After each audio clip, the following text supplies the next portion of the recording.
पाठ शुरू करने से पहले मुझे ये बताइए कि भाई बहन के रिश्ते को जोड़ने वाला जो त्यौहार होता है, भाई बहन के रिश्ते को जो त्यौहार जोड़ता है वो कौन सा त्यौहार होता है?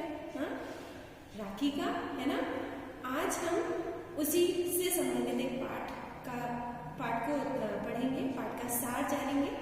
राखी का मूल, जो कि पाठ 14 है, जिसको लिखा है, जो एक एकांकी है। एकांकी मतलब एक अंक वाला, अर्थात नाटक का छोटा रूप। और ये लिखा किसने है? हरिकृष्ण प्रेमी जी के द्वारा।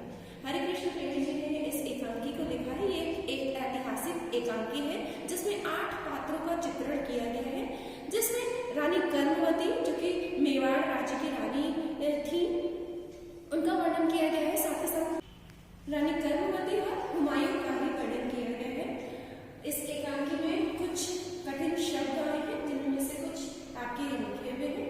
पहला है प्रसंग, जिसका अर्थ होता है विषय। न्योता मतलब निमंत्रण। आतंक मतलब भय। कूच मतलब युद्ध के लिए जब रवाना होता है उसको कूच कहते हैं। ठीक है बच्चों, तो ये जो एकांकी है इसमें 2 दृश्यों, यह एकांकी 2 दृश्यों पर आधारित है। सबसे पहले तो मैं ये बताना चाहूंगी कि रानी कर्मवती, आपको इस जो एकांकी है इसमें रानी कर्मवती के नाम से जो लिखा हुआ है नाम, ये कहीं कहीं आपको रानी कर्णावती के नाम से भी मिलेगा। रानी कर्णावती और कर्मवती दोनों एक ही है।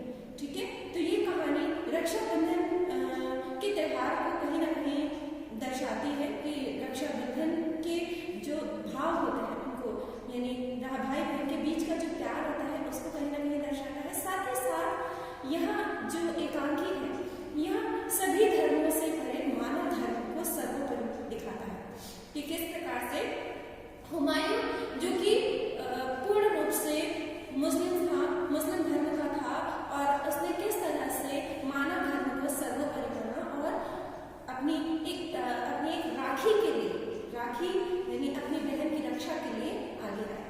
ठीक, रक्षाबंधन से भी बहुत सारी कहानियां जुड़ी हुई आपको मिलेंगी, जिसमें रानी कर्मवती और हुमायूं की कहानी सर्वोपरि मिलती है। बताया जाता है कि रानी जो कर्मवती थी, इनको मेवाड़ को सुल्तान बहादुर शाह से बचाने के लिए हुमायूं को इन्होंने राखी भेजी थी और मदद की गुहार लगाई थी। तो ये एकांकी इसी को प्रदर्शित करती है, इसी को दर्शाती है।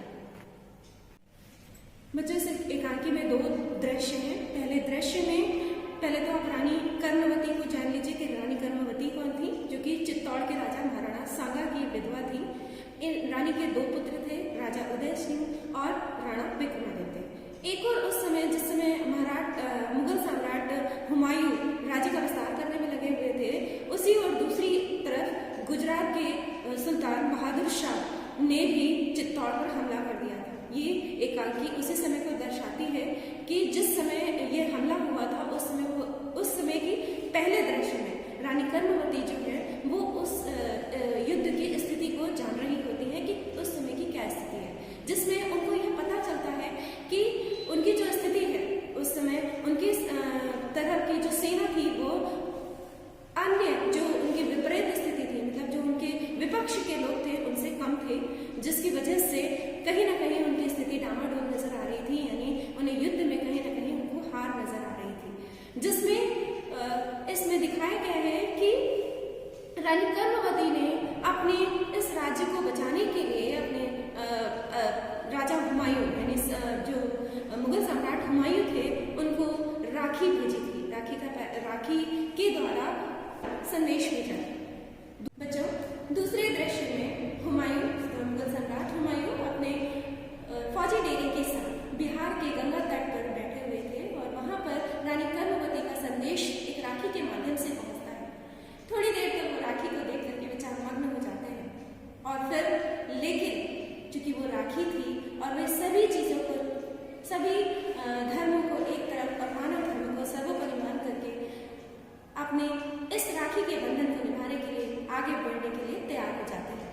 लेकिन उस समय जो उनकी सेना के लोग थे, उनके सेनापति हिंदुबेग और तातार खां, उन्हें बहुत समझाने का प्रयत्न करते हैं, क्योंकि उस समय एक समय मेवाड़ राज्य उनके अब्बाजान, यानी हुमायूं, मुगल सम्राट हुमायूं के अब्बाजान कौन थे?